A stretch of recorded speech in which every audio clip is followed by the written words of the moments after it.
So 2021, off to a great start. I'm going to have to stop you right there.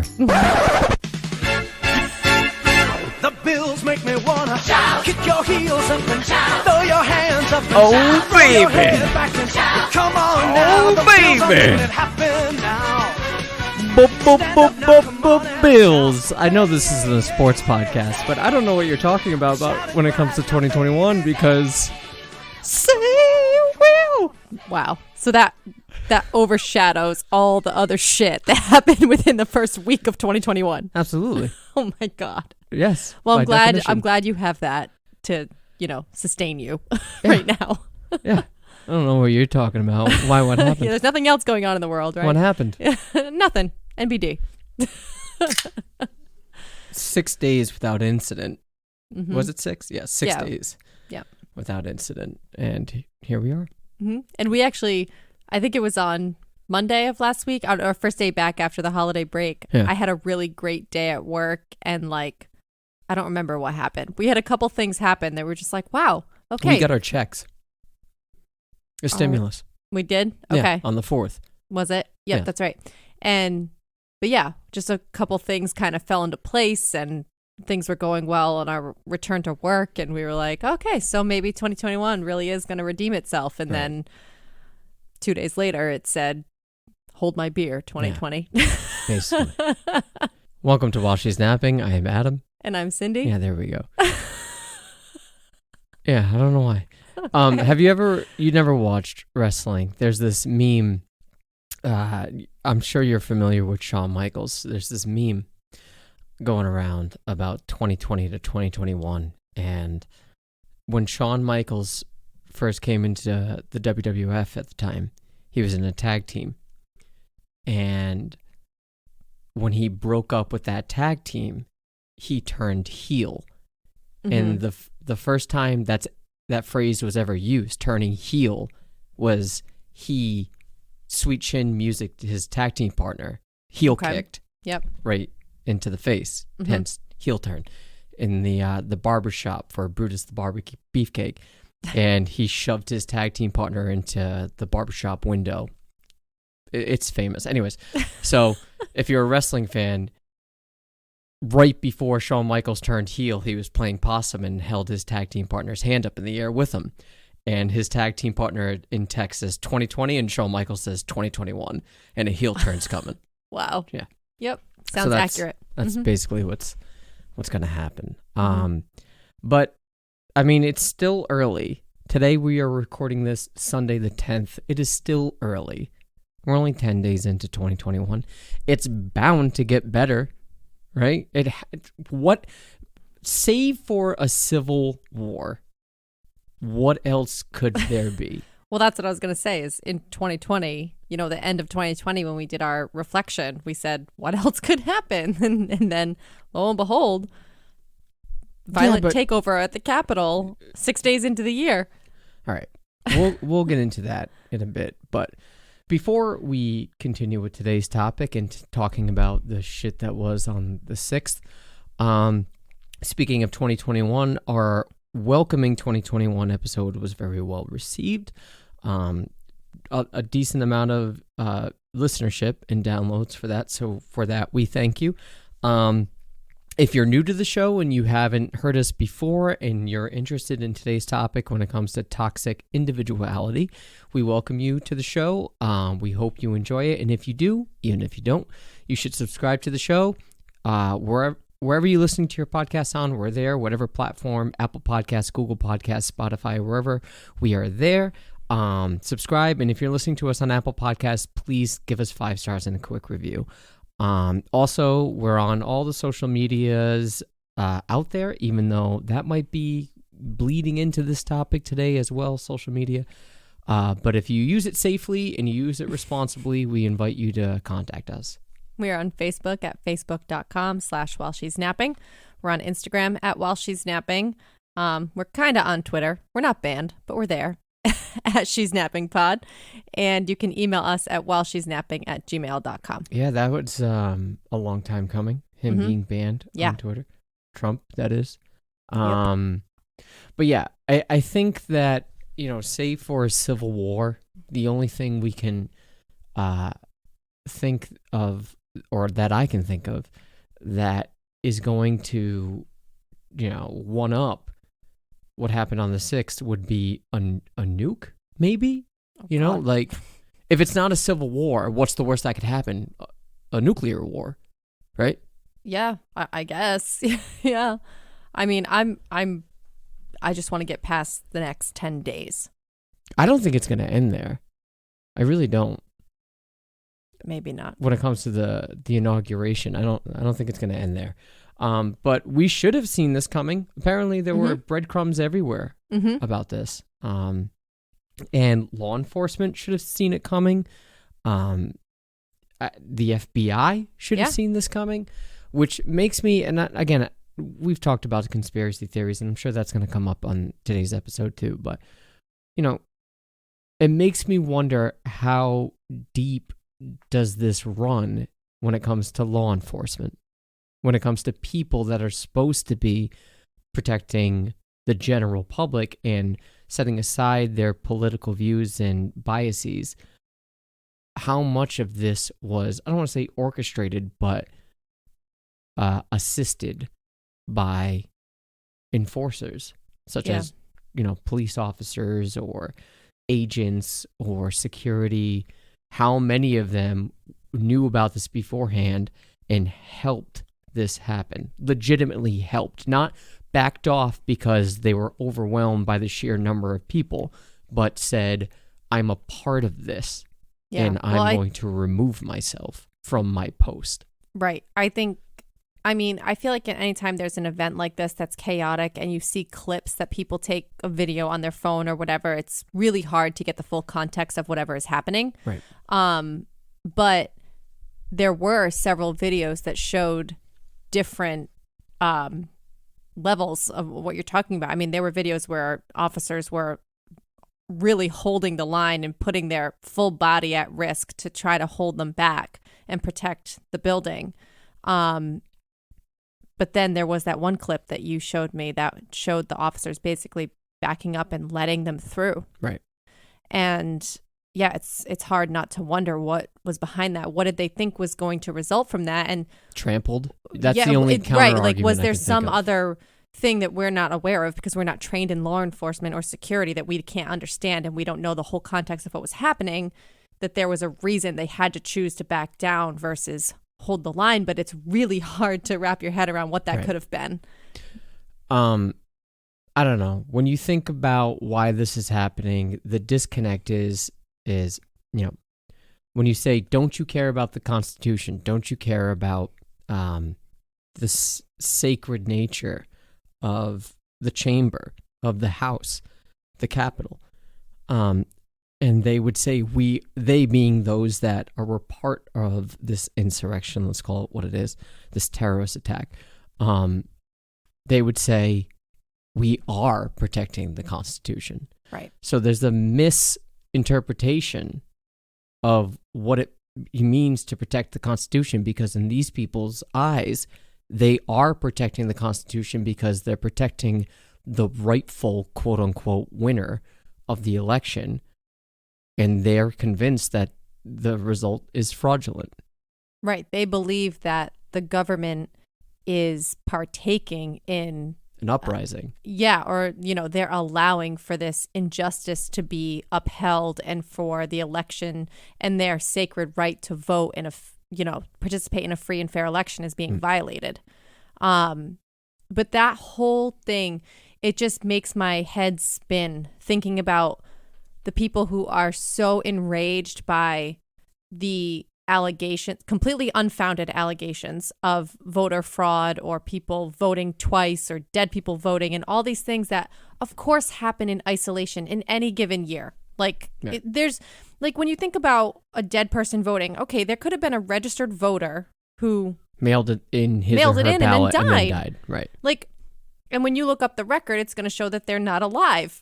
Right. But, I mean, you just don't know the full circumstances. And I feel like those small incidents have, I'm sure there are probably clerical errors here from there. Like, it's inevitable that that's going to happen. But well, this is the benefit or the risk rather, or the assumed risk of not having digital ballots. Yeah, that's a whole nother. I mean, there's going to be error no matter what the format is. No, but it's more dangerous if it is digital because Until it's there's more a data likely breach. to be. Yeah, that's what I'm saying. It's more likely to be compromised. Well, yeah, you're right. Right. But when you have paper ballots in the system that we have, just with the sheer numbers of voters It's just that we have, human error. Exactly. And it's inevitable, but it doesn't happen at any rate even close enough to sway an election. And on the other hand, you have voter suppression that's been happening forever. Certain communities who have not been able to vote because of laws and policies that were put in place with the intention of suppressing their vote and making it difficult for them to vote. And the people who, like the people who stormed the Capitol, where is their outrage about those people not being able to participate in a free and fair election and not being able to exercise their right to vote? Why are they say not? That's fake news. Exactly. It's just they live in a different reality. It's an echo chamber. Yeah, but the unfounded allegations that have been thrown, like also the narrative of law and order. Trump tried to pursue every legal avenue that he could possibly find to try to challenge the results of the election. And they were thrown out because there was no evidence. Do they Not really all of them. think? I think two of them were. One. No, Only I think one. two. My latest. Doesn't matter. Whatever. It was a percentage, a small percentage. It was like 62 out of 63 or 64 were thrown out.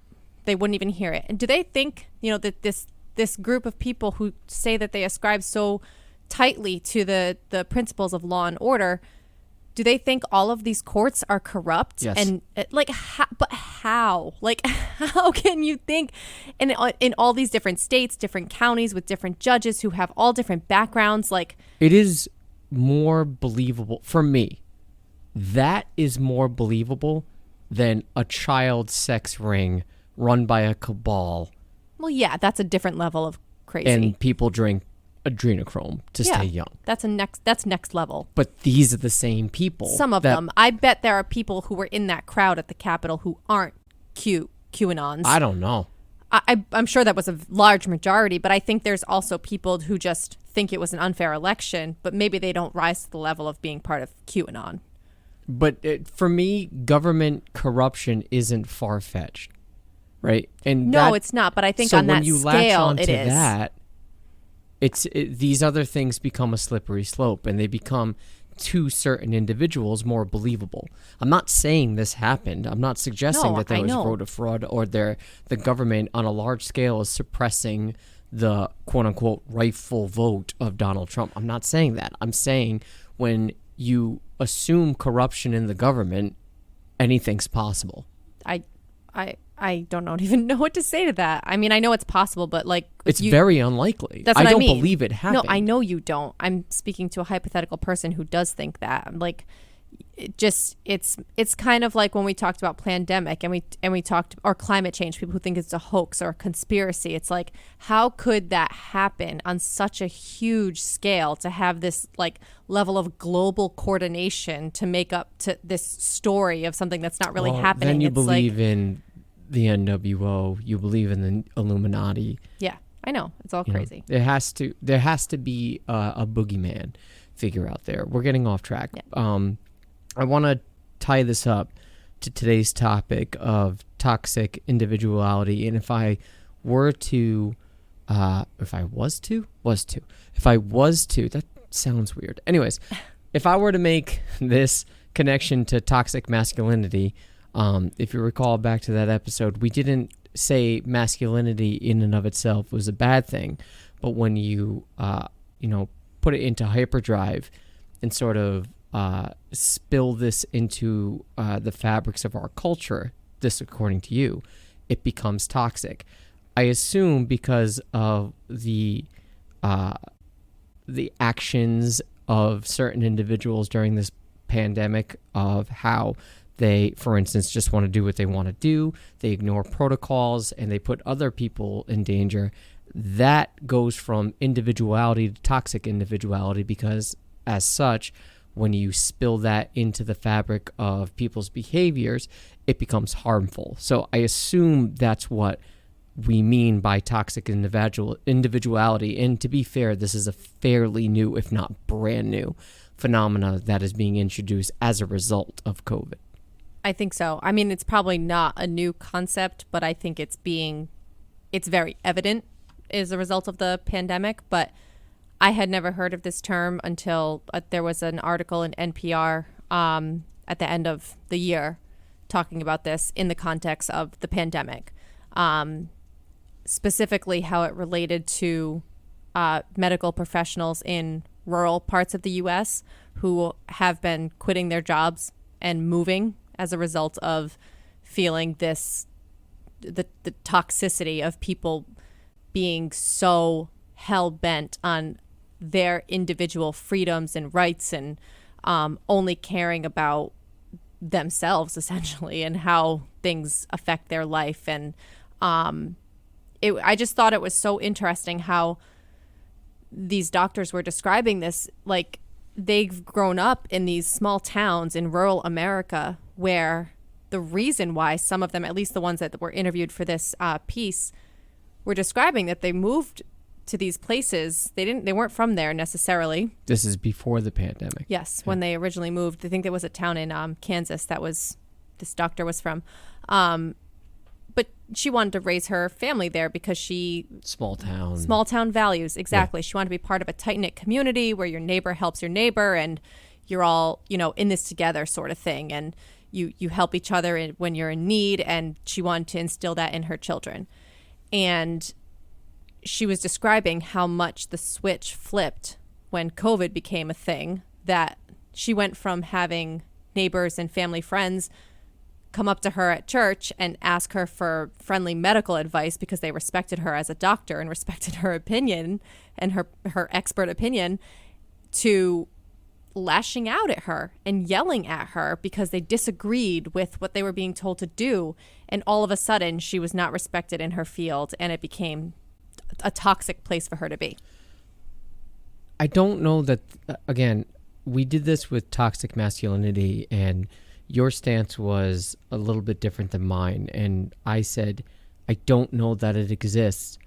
I'm not sure that if we break it down layer by layer, toxic individualism exists, because they're not doing it because they, being the people that partake in those arguments, those pushbacks for COVID protocols, they're not doing it because they believe in their heart of hearts that it's pointless. They're doing it because someone is modeling that behavior, and they're taking it upon themselves to listen to that outlet, aka Trump, and latch onto that as a reason not to do it. I feel like toxic individualism, that on its core, if it does exist, it's something that's so selfish that all you care about is yourself. What we're describing here when it comes to people that ignore protocols, I feel like they're doing it in a way, maybe subconsciously, in honor of Donald Trump. You see what I mean? How Maybe. It's not so individualistic. Right. Well, that's the irony of it, is that they feel this way because they've been told to feel this way because of propaganda. Right. So how is it individualism? That's because I think the argument is just based in, I'm going to choose to, maybe not consciously, but I think subconsciously, it's easier to choose to believe those things because it supports your wants. Utilitarian. To choose to believe that it's a hoax. If you're believing the propaganda and it makes your life more and enables you to do what to keep going about your business and not have to sacrifice your freedoms. That's what we talked about when it came to climate change, or it comes to climate change, right. Is that if you adhere to these beliefs, or rather the scientific data that lends credence towards climate change, you have to radically adjust your behavior, and that is uncomfortable, and people don't want to do that. Right. And having to adjust to life in the middle of a pandemic is uncomfortable and not fun, but and very temporary. Hard. That's I the know, difference but that's what we said in March when we thought it was too. I know. I'm not making a direct comparison. I'm just saying I don't want to downplay the difficulty that this pandemic has. Oh, no. But if there's one thing that you can latch on to, it's temporary. Whether that's a year, 2 years. I know, but that's a long time. I know. But that's a long time. For sure. I'm not downgrading the severity of it. It's just, I get it. Maybe it does exist. Maybe toxic individuality or toxic individualism is a misnomer. I'm not sure that name, and I don't want to get caught in semantics. I don't know that name is satisfying enough to describe this phenomenon. And I think you're misunderstanding the term. Like, I think you're making too much of a direct comparison to toxic masculinity. I think when I think of this term, toxic individualism or toxic individuality, I'm thinking of it being, it's kind of like, have you heard of toxic positivity? No. So that's another term that's pretty, I know, but like it makes sense. It's just people are starting to name it. Like these are concepts and, things that have been around forever. People are just trying to put a name to it. It's not saying it's a bad thing to be positive. It's saying there are times when someone, like I think someone who would be considered toxically positive is someone who, if you go to them with a problem or you're having a hard time or you're grieving or something and you go to this person and they say, oh, chin up, everything's going to be okay. Right. Like that's a form of toxic positive. Like that's not what that person needs to hear. They just need you to empathize with them and it's like let them grieve if that's what they're doing or whatever. Like I feel like it's this, it's that more similar to that than it is to toxic masculinity. Like I just wanted to kind of tease apart this, like the threshold of, being a free thinker and being independent has a lot of value. Like, but at what point does it become this level of toxic? Just like being a positive person is good. I think you're misunderstanding what I'm saying, or maybe you're not. I understand that they're doing this as a result of selfish behavior. I'm saying, is it truly individualistic if it's influenced? Maybe not, but that's the behavior that's being exhibited. Okay. Like they're behaving in such a way that they're protecting number one. Like they're most concerned about their individuality. But they're also honoring fear Trump, Maybe, but maybe not always. I feel like there are some people who are just fiercely independent who maybe are apolitical or don't necessarily support Trump, who still feel this way, who feel like I don't want to wear a mask. I'm going to go about my business because I'm free to do that because I'm an American and I have rights. And you can't tell me what to do. What's the difference between this and extreme selfishness? I don't know. You know what I'm saying? Like, I'm sort of shitting all over the topic, and I don't mean to. That's not my intention. It's just when you have these terms, I think it sort of, I don't know, makes it sound worse than it is. Whereas I can say you're just fucking selfish.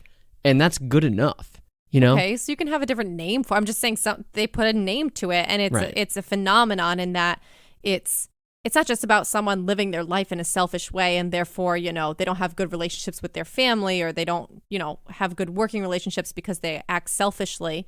It's taking it to the next level, exactly, because this is causing this example from this this article causing doctors to resign and move out of their towns and it's not individual. It's not, I had one awful interaction with a person at church who doesn't take me seriously anymore because they don't believe COVID is a thing.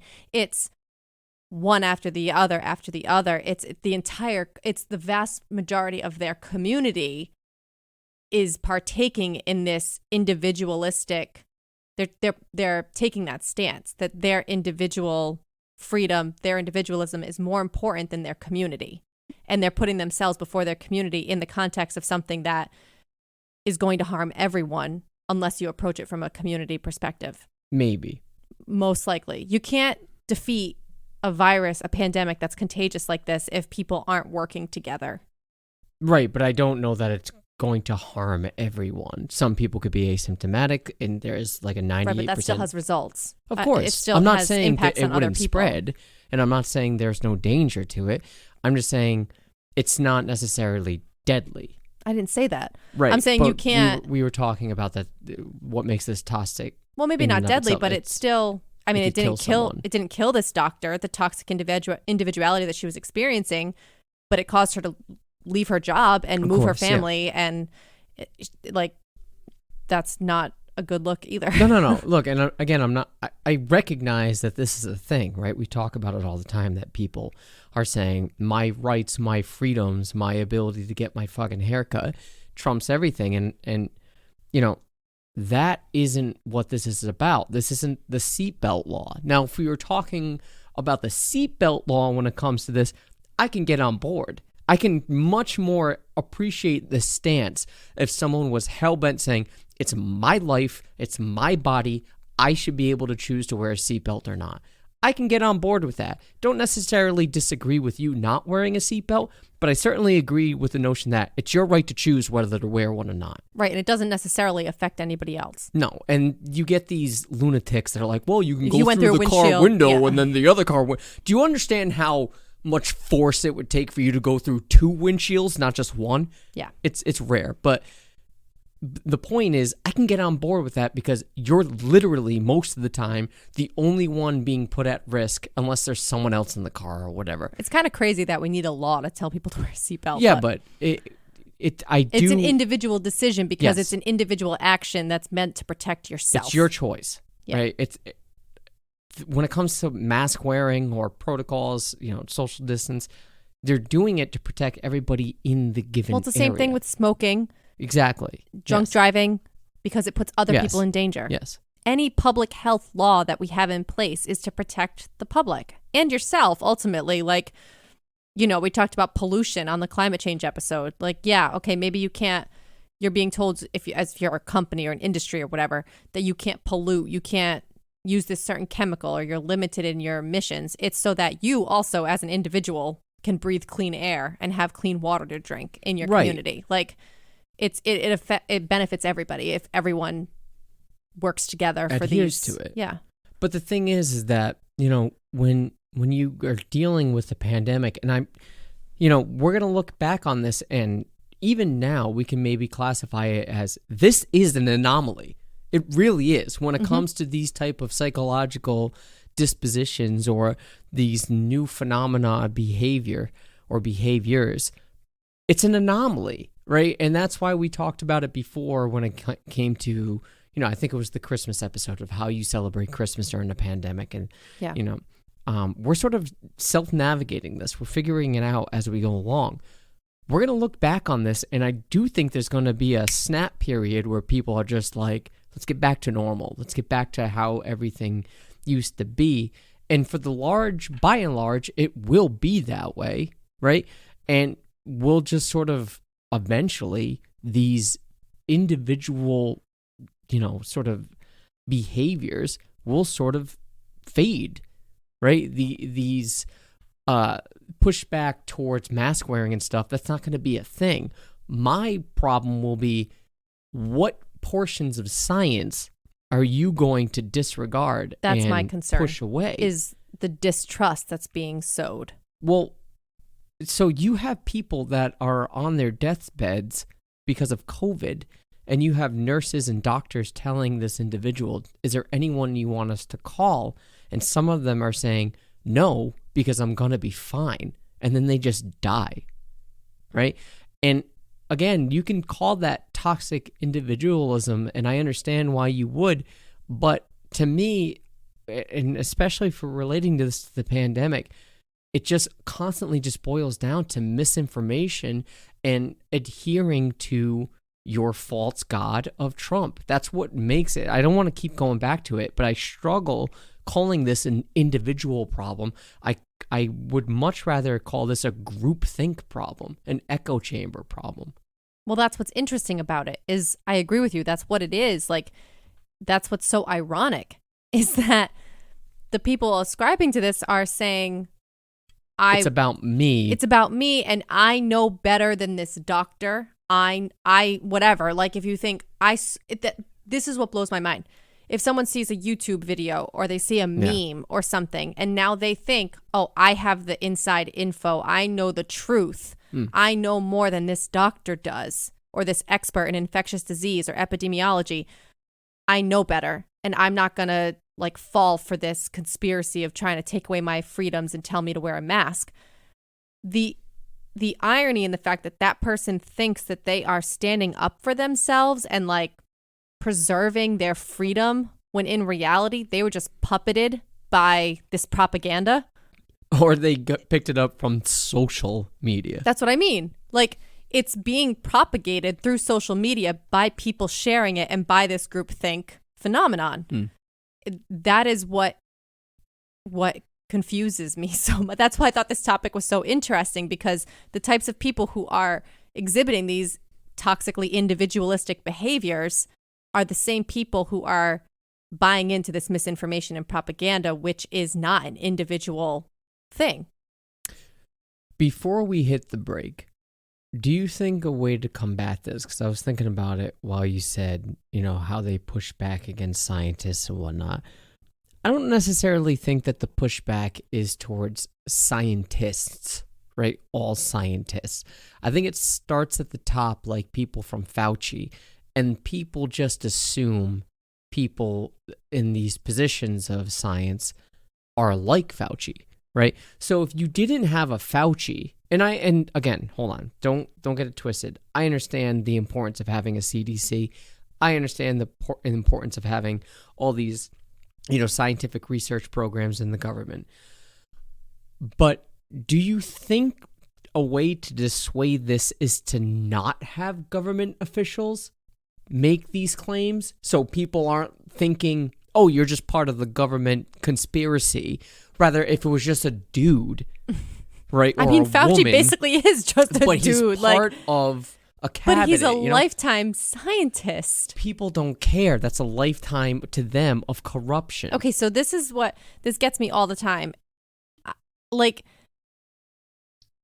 when people think of the government or public health, I know, like you're saying, there are the people who are the faces of our government, people at the top, our elected officials, the president's cabinet, all of that, secretaries of the different agencies and departments. But the government is largely made up of a civilian workforce, federal employees who go into public service, who don't make a lot of money, who are usually really well educated and phenomenal at what they do, and experts in their field. Because they can't be. I'm saying the federal workforce is a pretty large number of people, and those people are working in the trenches, working their asses off with cut budgets every year with very little support from the government, because the majority of our government's budget, not saying it's right or wrong or good or bad, but the vast majority goes to the military, and the rest of our government is, we have people who are working 5 people's jobs and being asked to do more with less all the time. And these are public servants. And these are the people who the information trickles up from. They're the ones on the ground in the field doing the hard work, doing the research, working with other, nonprofit organizations, working with universities and other professionals in the field who are not part of the government. And they work collaboratively to conduct their business and to conduct this science. And that goes up and up and up the chain to finally the people who end up dispelling the information to you. I'm not saying that government corruption never happens. I'm not saying the spokespeople don't ever, misspeak or misinterpret, or that everyone in the federal workforce always agrees with what ends up getting decided at the top.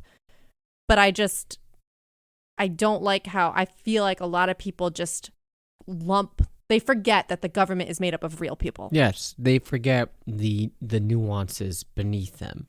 Right? Yes. They think the government is the White House. Right. And Senate. There's and thousands of employees. I understand. But my point is maybe it wouldn't matter because these people are so, frantic that even if we said, oh, this is just some accomplished doctor independent of the government, they wouldn't believe it. They would find... Well, it's the thing is, a lot of time with the government, when they make decisions and when the CDC provides public guidelines or recommendations, it's cited by peer-reviewed. People don't know how to read that. I know, but like a peer-reviewed citation means that it's reviewed and approved and edited and analyzed by independent reviewers, people who are not part of the government. Know how to analyze that. I don't know how to analyze that. I understand that exists, and that's the formula of it. But you understand that you can pretty easily identify a reliable source based on whether or not it cites peer-reviewed publications. I'm not publications. saying that. I'm saying I would get lost in the weeds reading one of those. Absolutely. I'm not saying you have to be able to know how to read the scientific journals and understand all of the details. It's not reasonable, but I'm saying just to be able to recognize that these government organizations are making decisions based on science that comes from non-governmental scientists. Like, it's the scientific community at large. It's not just the government. All right, we're approximately a little bit more than 35 minutes in. Let's take a break right here, and I want to relate it back to the happenings of the 6th when it comes to toxic individualism and expand from there when it comes more to the pandemic, if that's cool. Okay. All right, hang tight.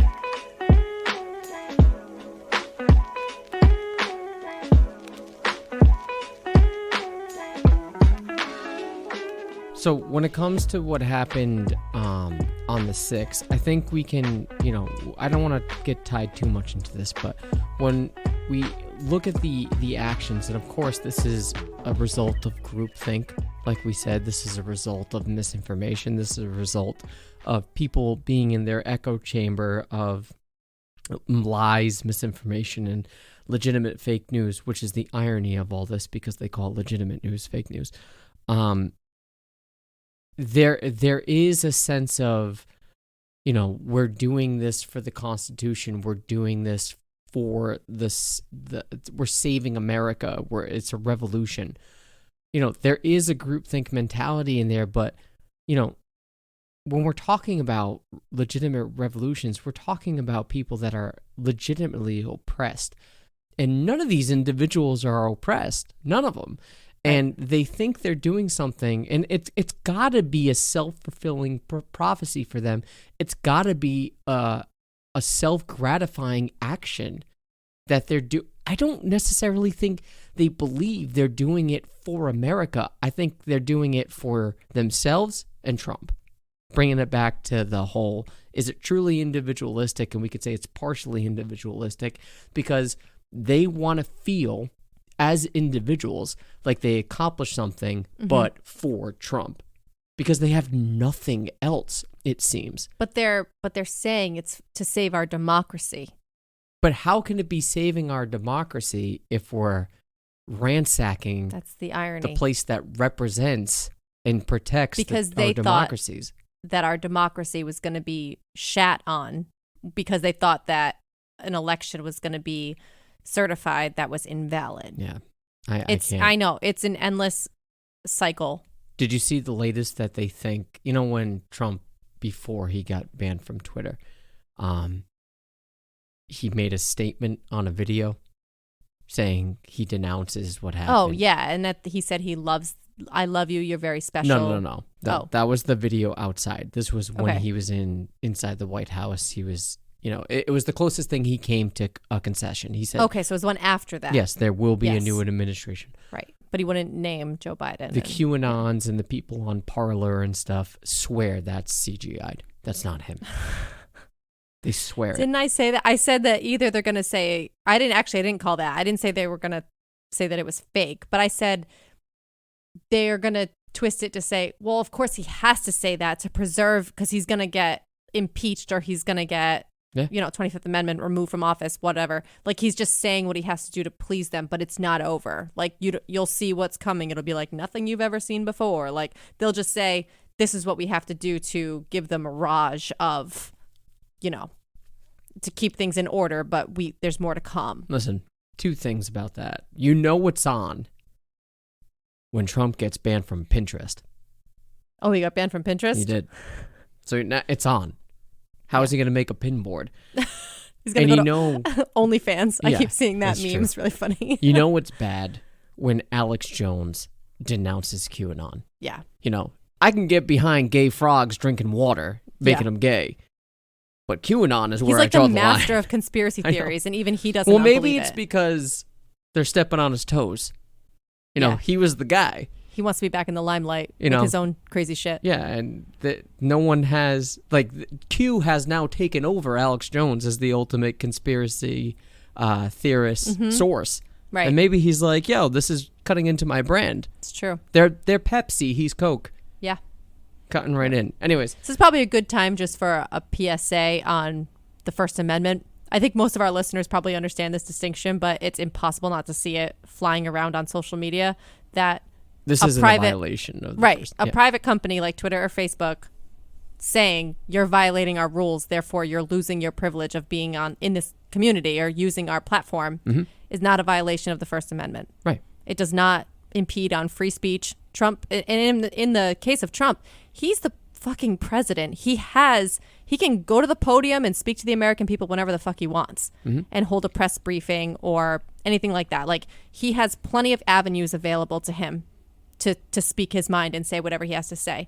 It is not up to these companies to host him or allow him to use his platform if he's going to misuse it and violate their rules. That's their decision to make. It's not a violation of the First Amendment. It's the analogy that I've heard that I appreciate is if you own a bar, like or a music venue, and once a week you do an open mic night, and one person during that open mic night at one time came up to the mic and just started saying, fuck you, fuck ends, I hate everyone, I hate black people, and they just cut him off.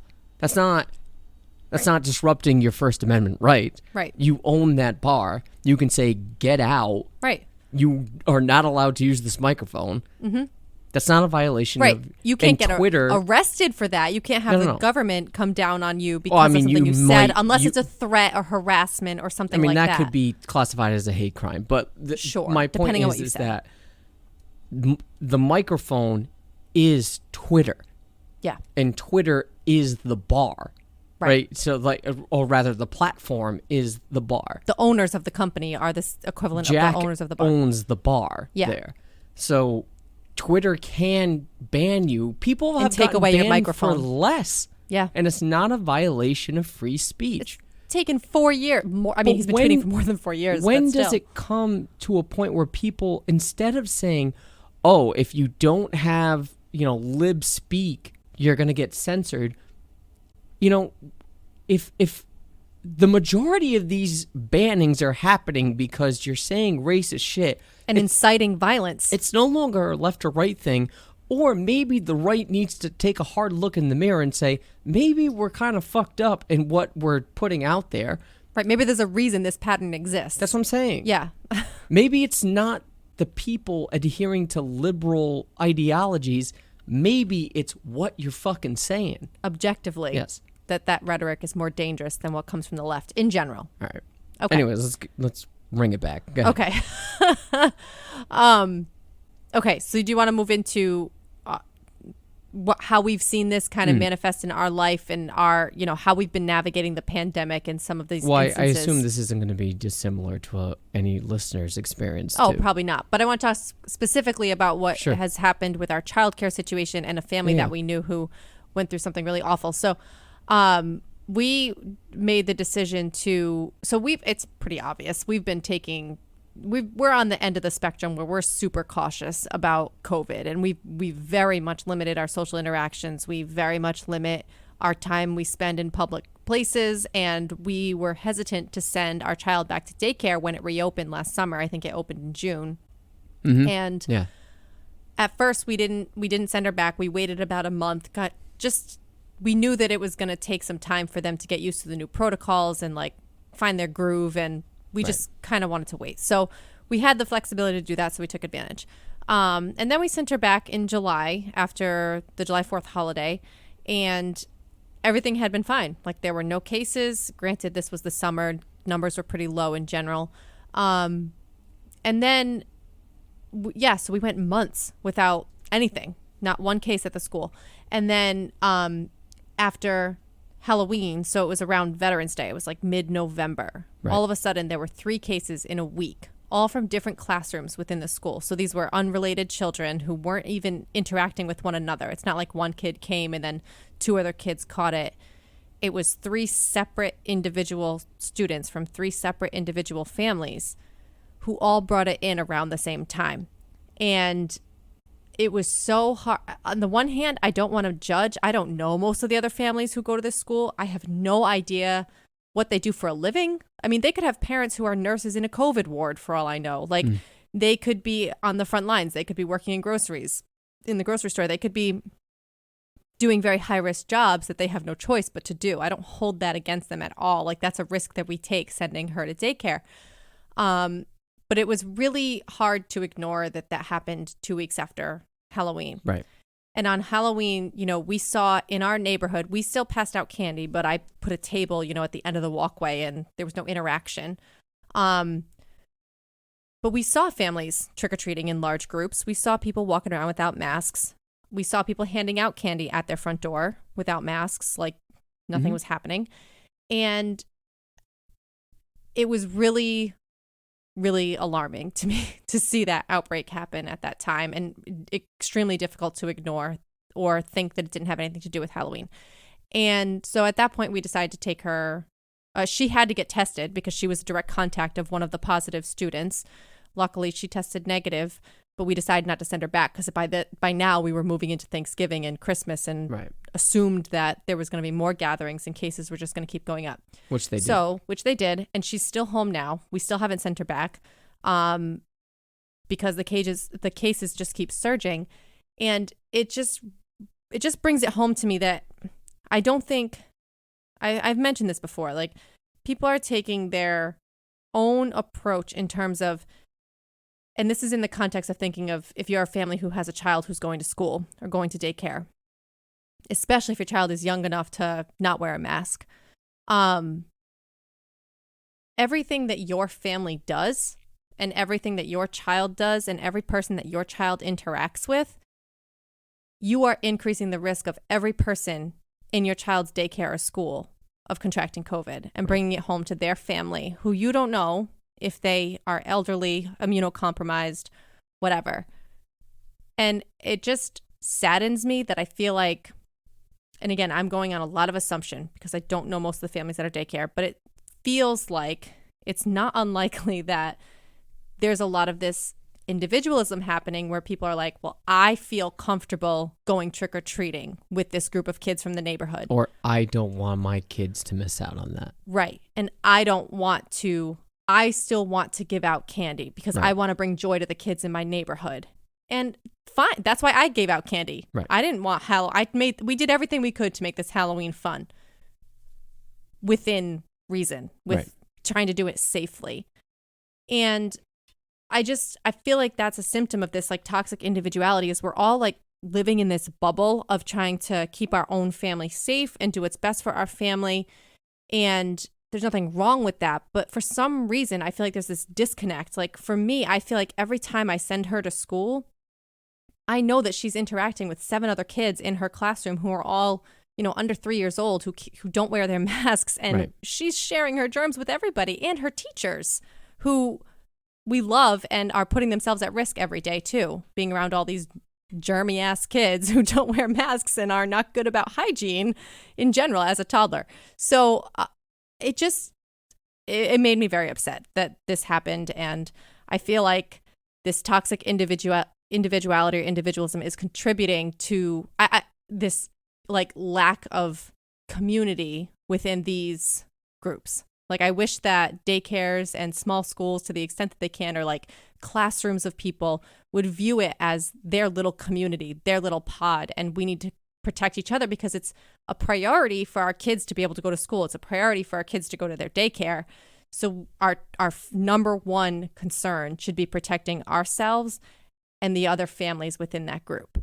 Well, it doesn't seem to register to some people that the actions you take when it comes to COVID has far-reaching consequences other than direct contacts. Now, I know given the data, or at least we can say the anecdotal evidence that we have experienced when it comes to who is a direct contact and who is more at risk when it comes to 2, 3, 4 people removed.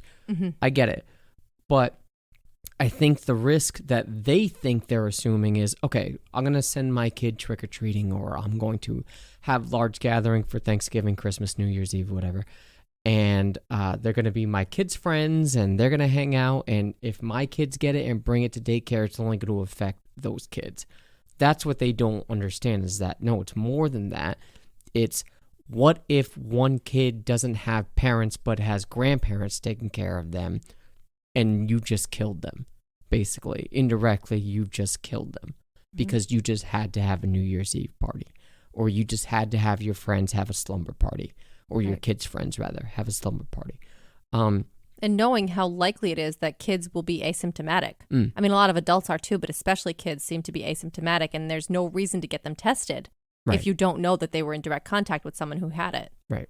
And, you know, again, the survival rate, I think when people see that, it's like 98, 99% or whatever. They see that and they think it's not really a big deal.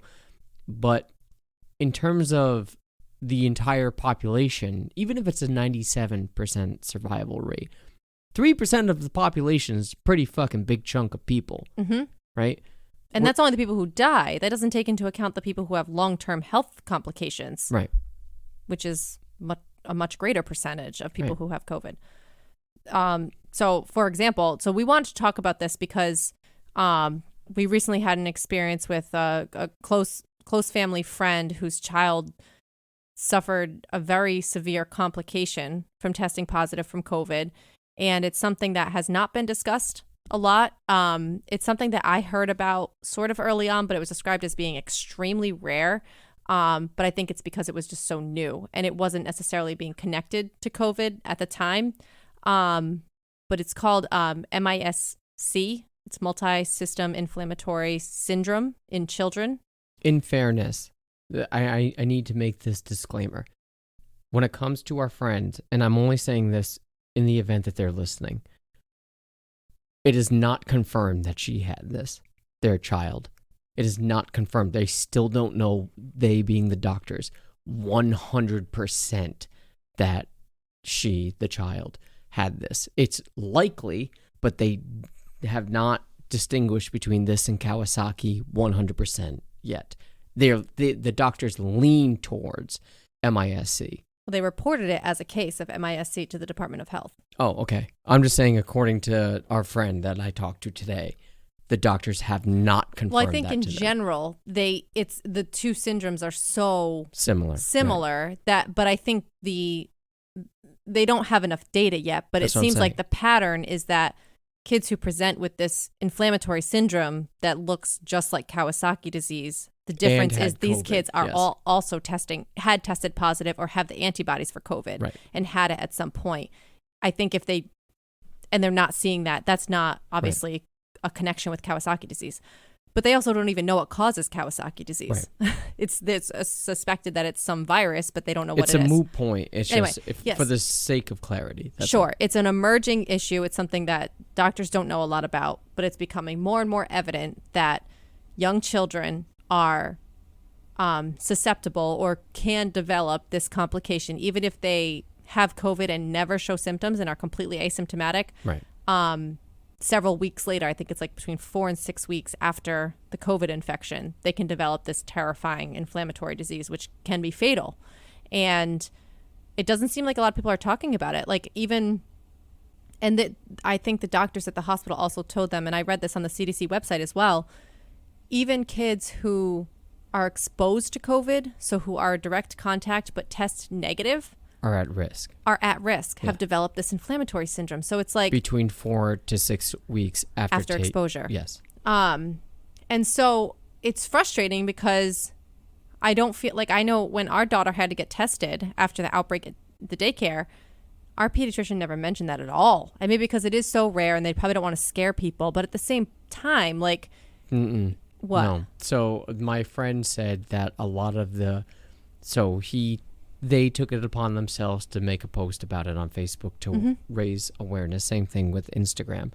And a lot of the people that are friends with them that are doctors said or have spouses that are doctors or know someone said they didn't even know about this. Wow. They I had no heard idea. about it. I knew about it. But here's the thing. We, in Rhode Island, we only had one case of this. One child with MISC. Now we have 6. Since June. And then over the holidays around December, there were 5. Now we have, and so 6. now there's 6 total or 7 total. 6 more. I can't remember. But yeah, I think the weekend that our friend's daughter was admitted, there were like 5, like they were all at once. Mm-hmm. And again, it's so hard to ignore this timing. That means they were all exposed around the same time, around this like 2 week after Halloween period. And it's just, I wonder, I don't know what the data is for in general, like if a lot of kids tested positive during this time or if that was just a coincidence at our daycare. But it seems like also the spike in cases of MISC is, correlated with that as well. But yeah, we just wanted to mention it as sort of a PSA for any of our listeners who do have young children, not to, scare people. It doesn't seem like it's something that happens often, but it also doesn't seem like it's something a lot of people are talking about. And, our friends didn't know to look out for this. They thought she was out of the woods. She had tested positive. She finished her quarantine. She tested negative. She was all good. And then a few weeks later, she just, she had a fever, vomiting, a rash, like bloodshot eyes, like really scary symptoms, and they had to rush her to the ER, and she was there for 5 days. Yeah, it's rough.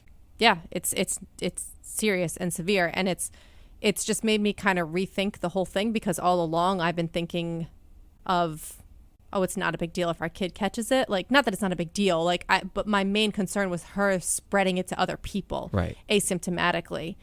I was never really concerned too much about her health implications if she caught it, because the narrative has been it affects older people or people with underlying conditions. It doesn't really affect children. Which is by and large true. Yes, but I think that's a really important caveat when there is a complication, however rare. There's a complication that can be fatal if you're not aware of it and you don't get treatment early on. I think that's kind of important for parents to be aware of. Yeah, I'm not discounting that, and I think that's indicative of what we're talking about is people may listen to this and say, well, not my kid will be fine, and that's sort of indicative of the behavior or the disposition, or rather the phenomenon that we're talking about when it comes to the toxicity of all this, is that you don't know that, number one. And I think it's just better to err on the side of caution. Secondly, I just think there's a benefit to look out for people. I think that benefits everybody more than just looking out for yourself. Because when you look out for yourself, there's a sort of immediate gratification, and there's, the benefits of that are sort of nearsighted. But if you're operating under, community standards and you're looking out for other people, there are long-term positive effects when it comes to that. So if you're looking at this as just a business transaction, like a psychopath would, or sociopath or something, there are benefits to, you can say whatever, communal, financial, whatever, for you as an individual to operate under utilitarian philosophies of sort of benefiting the largest group of people, to make sure they're happy, to make sure everyone's good, and that includes you. So if we're really talking a deep level of toxic individuality, it is in your benefit as an individual, to sort of self-serve, to help the most people around you as possible. Mm-hmm. Yeah, that was one of the things that was so there's a no-win. And, well, I mean, I think it's important to say, too, part of the reason why this hit us so hard with, our friend's child going through this is they were like us in how they've approached the pandemic. Mm-hmm. They've been extremely careful. They haven't done anything unnecessary, no social interaction. Like they haven't done anything. They've been isolating, trying to protect themselves and their child and whatever. And the only thing that they did was send her to daycare to keep up her social interaction, to, continue to advance her education. I mean, she'll be going into kindergarten soon, but, it was her last year at this daycare, and they had to work. Yeah. It's hard to work when you have a young child in the house. And so they assumed this risk. And I guess what I'm saying is, if people who were all sending their kids to school or daycare were viewing that as being their highest priority of keeping that group safe, then, and they would have to sacrifice everything outside of that, but that would be a safer place for everyone. And not, it sucks in the irony that a family who did sacrifice everything for almost a year, didn't see family or friends, didn't do any recreational activities or socialization, ended up having to go through this almost lost their child because of an outbreak at a daycare 2 weeks after Halloween. It's just, again, there's assumption in there. I'm not trying to place blame on any individual family. We don't really know if it was connection, but it's just plausible to say, like, even if you do everything right, even if you, right in the terms of you're following the protocols and you're being conservative and staying close in your bubble and not interacting outside of your household, you can still get COVID because you're going about your necessary business. And that's where the community responsibility comes into play. It was the responsibility of everyone else in our daycare to adhere to protocols and try to keep all of us safe. And that didn't happen. And a lot of people got COVID, one of which ended up in the hospital. Yeah. So I guess the moral of this story, as we wrap it up, is just look out for people. And it's not all about you, especially right now. It's not about you. And it's not all about you. Of course, there are elements of this that, you have to look out for yourself when it comes to, making sure you're good, whatever that means. But if your way of being good makes other people at risk, you need to find another fucking way to make yourself good. And that's the struggle. And to me, that's part of being an adult. You got to find a way. So find a way. That's the only advice I can give. And, look out for one another because it's important. And again, if you want to operate under selfish conditions, that's fine. Just know that if you look out for someone else or other people, it will benefit you. Right. The being, toxically individualistic or selfish to the nth degree. Right. It will benefit you. Right. Or it could come back to bite you. Yeah. If someone else is doing the same thing, it might end up putting you at risk, and you don't know what the outcome is going to be. So I feel like I'm very idealistic in the way that I talk about this, like a little community bubble or neighborhood or a school that all takes care of each other. And I feel like we're all so disconnected that that's just not happening. But we saw the consequences of not taking that approach. And I hope that we can do better. Right. All right. Let's wrap it up here. If this is new to you as it was to us, we'd be interested in hearing your perspective on this. We'd be interested in hearing what you have to think about this. Is it something that you have recognized? Is this the first time that you're hearing the term? Is this something that, maybe you want to investigate deeper? Or is this something you completely disagree with? We'd like to hear from you. That being said, if you like what you've heard, you can subscribe to the show. Again, we're on Apple Podcasts, Google Podcasts, Spotify, all of the above. Just subscribe to us there. And if you're listening to us on Apple Podcasts, leave us 5 stars and a quick review. If you want to hit us up on our socials, you certainly can by going to Facebook, Instagram, Twitter. I'll let you give the details. Go ahead. Sorry, I dropped my vitamins. All right, we're on Parler no, just kidding. We're on Adult Friend Finder. We're on OnlyFans. What's the other one? MeWe or something? What the hell is that? I don't know. These are all these alternative, extremist, conservative, no, I've never heard of that. pro-Trump. Gab? I think Gab is one. I don't know. There's a lot. All right. Anyway, we are on Facebook at facebook.com/while she's napping, on Instagram at while she's napping, on Twitter at she's napping pod, or you can email us at whileshe'snapping@gmail.com. Hit us up. We'd like to hear from you. And I don't know what we're going to discuss next week, but I will say, go Bills. It's looking like, as of right now, at 10 of 10 on January 10th, the Bills are going to square up with the Ravens. on Saturday night at 8:15. Didn't want that. I'd much rather have had Pittsburgh, but it looks like Cleveland's stomping on Pittsburgh. This was right the now. wild card, the Ravens. Yeah. So we're going to be playing the Ravens, which not happy about that, but we'll see. Anyways, go Bills. Josh Allen, you were my king. I was gonna say, why are you worried? You have Josh Allen. Yeah, I don't know. We'll see. Until next week. See ya. Bye.